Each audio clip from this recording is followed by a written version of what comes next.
Hello， 各位好，我是 Revision Lab 修診所的阿修，歡迎來到我的頻道。如果你是第一次看我們影片，記得先點擊下方訂閱按鈕，再打開旁邊小鈴鐺，這樣每次有新影片，你都會第一時間收到通知。也幫我按個讚，讓 YouTube 知道你喜歡這種類型的內容。謝謝大家。我們現在正式開始。好，今天我們要來拆解一個很關鍵的問題。當我們從頂尖學府畢業，腦子裡裝滿了各種理論，一腳踏進真實世界的時候，到底是什麼能力真正決定了我們能走多遠，影響力有多大？這一次我們會透過4位耶魯大學學生的實戰經驗，幫你提煉出那些履歷上看不到卻超級重要的核心技能。你可以想象一下那個場景哦，你腦中那個完美的理論模型，第一次跟現實世界裡那種充滿變數、亂七八糟的複雜系統正面對決。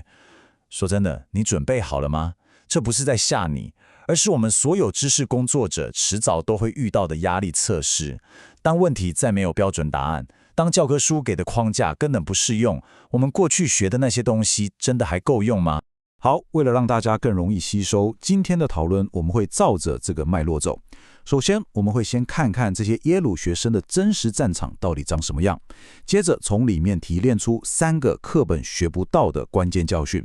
再來，我們會深入聊聊怎麼做到有效的團隊合作，怎麼找到你自己的領導風格，還有一個大哉問，到底該當通才還是專才？最後，我會幫各位總結出具體的下一步行動指南。我們這次分析的對象是4位真正深入第一線的實踐者：公共衛生學院的沈 Carey、護理學院的 Christina、醫學院的 Remy， 還有流行病學的博士生 Jack。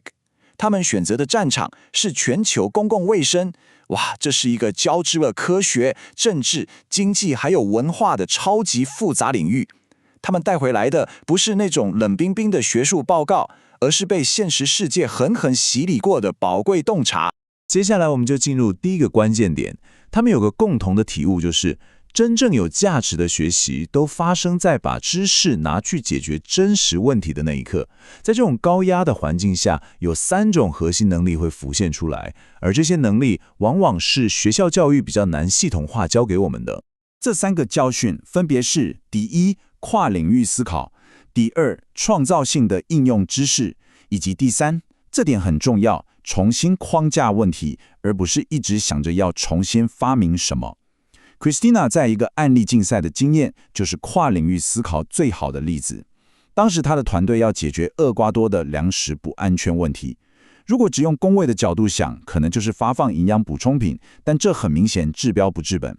一個真正能夠落地、能夠長久運作的解方，你必須整合商業的永續模式、科技的數據追蹤，還有公衛的社區介入。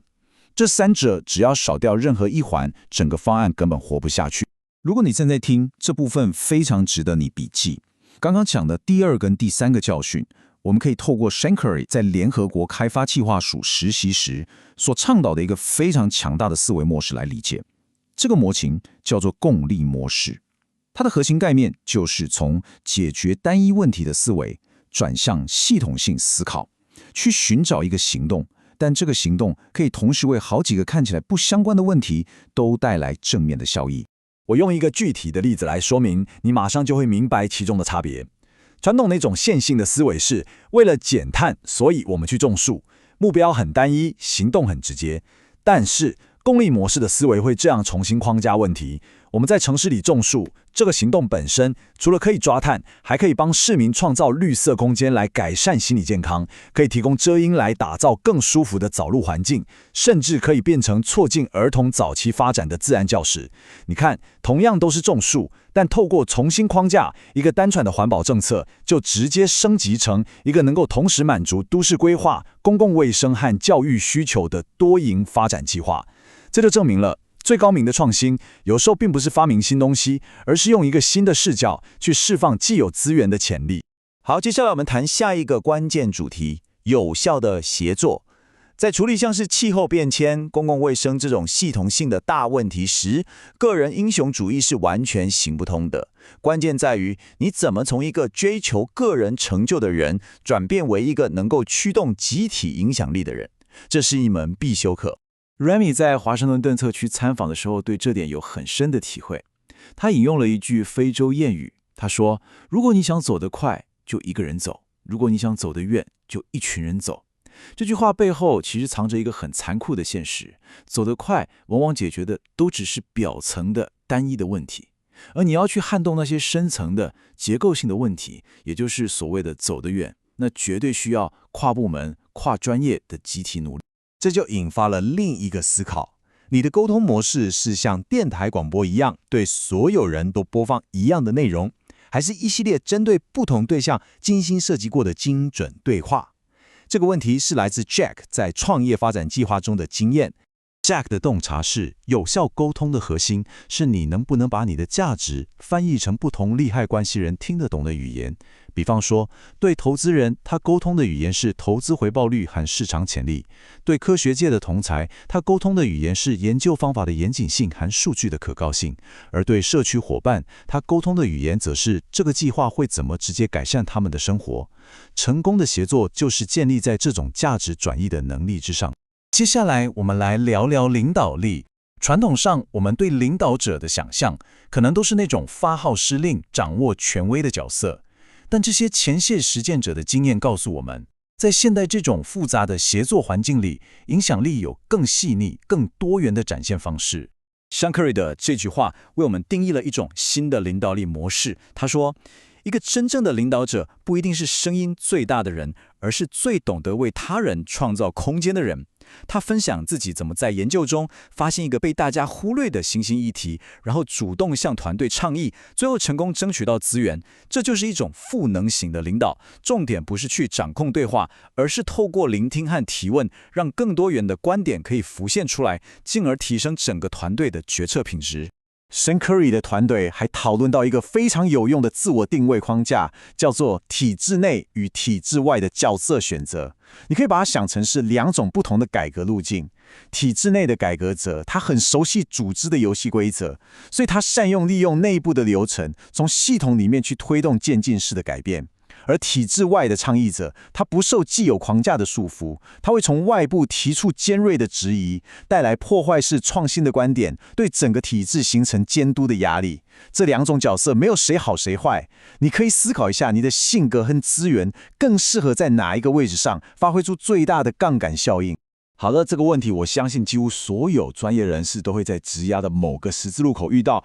我應該成為一個知識廣博的通才，還是鑽研精深的專才？這不是一個簡單的是非題哦，而是一個關於你怎麼建構個人知識體系來最大化長期影響力的策略性決定。這兩種路徑代表了兩種不同的價值創造模型。通才，你可以想象它像一個系統架構師，強項在於連接不同領域的知識節點，能夠看見全局，從整合中創造新價值。但挑戰就是在任何單一領域的深度可能都不夠。